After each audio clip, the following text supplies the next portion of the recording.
Hello everyone, welcome to my channel. This is my first YouTube video since I'm recording it with my phone camera. The video quality might not be great, sorry about that. Also, English is my second language, so I might not express myself perfectly. I originally planned to film this video in the morning, but I didn't wake up, so here I am filming it now. I want to talk about why I started YouTube and why it's important to me. When I feel that my English is not good enough, I feel incomplete in life. This sense of being left behind exhausts me, and I want to grow.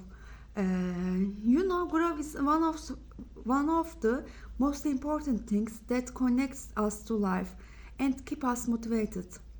At the same time, I want to earn some income from YouTube. There are my main motivations. But I also have fears. What if I can't stay consistent?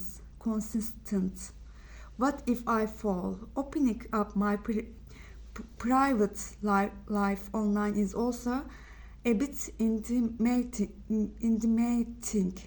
Right now I'm experiencing both the excitement and fear of starting something new. It's hard, very hard. In future videos I will talk more about my goals, dreams and personal journey. Today I worked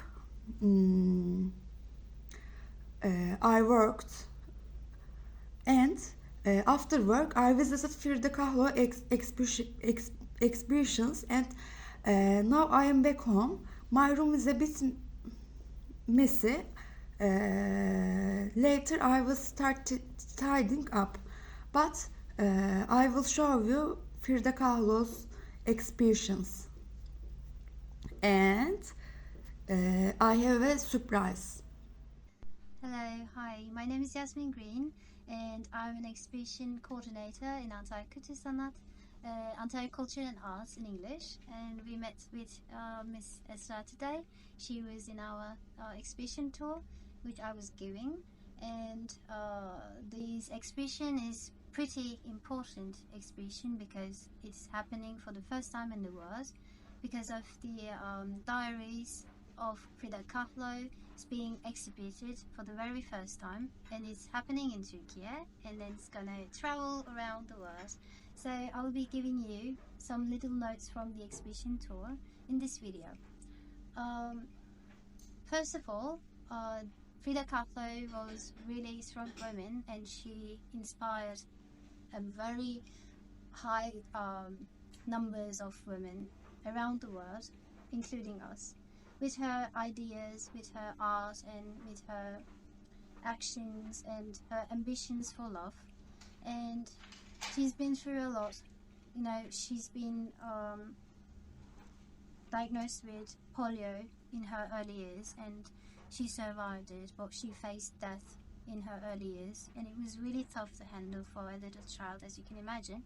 So she had her right foot a little bit thinner than the left one because of this polio, and she tried to cover it for her whole life with the long skirts that we always known with the Mexican traditional dresses, but she never gave up on her love for affectionate and like beauty around her and flowers. She never gave up on anything, which is beautiful, and she tried to find meaning and love in everything she touches and she experiences, basically. So after this incident, she started her preparatory school in her 15 years old, and when she was at that school she fell in love with the first time with a young man. I think he was called Alejandro, I'm not quite sure about the name though. And she took a bus with him. Then this really sad incident happened in that day. They had been to a really hard car crash, and she survived it with a miracle actually, and she got her right foot broken and her spine broken and her organs damaged, and she barely survived, and she had to be in the bed for a really long time for recovery afterwards.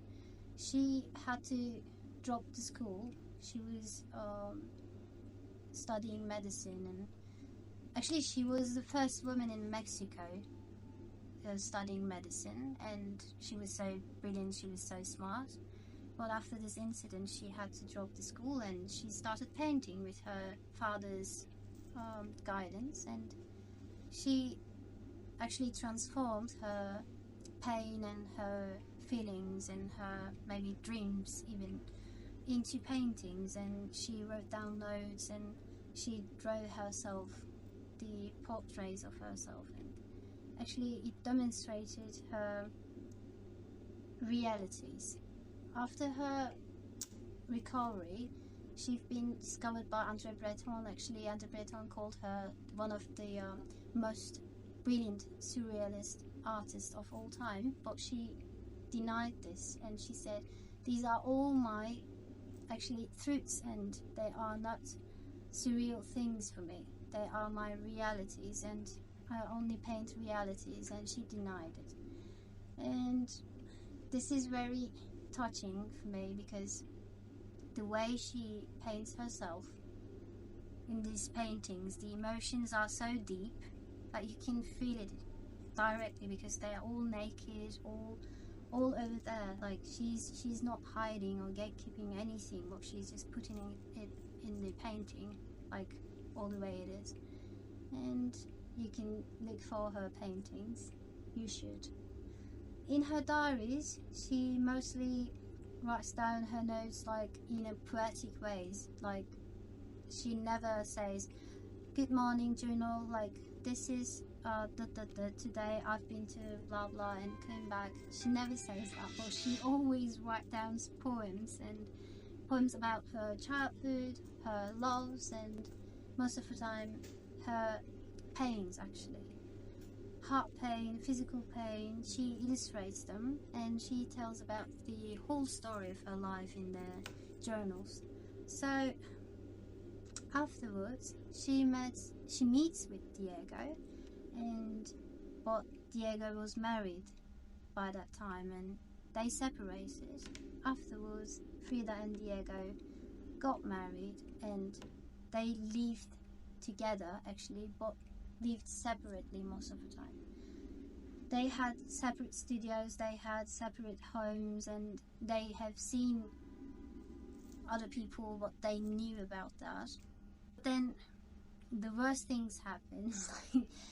Frida's younger sister, Christina, came together with Diego, and it really demolishes Frida just right away, and she cuts her all hair off, and she paints herself as in a men's suite, like she's wearing heels, but she's with the short hair, sitting in a like this little chair, like she has scissors on her lap and hair all around, and that really demonstrates the way she's been actually heartbroken by Diego and Christina. But the art historians tells all these paintings also emphasizes her bisexual personality, so that's something. And afterwards they became together with Diego, because she actually with the ideology, like they always thought the same, they always admired their thoughts and their art, so which actually made them together again.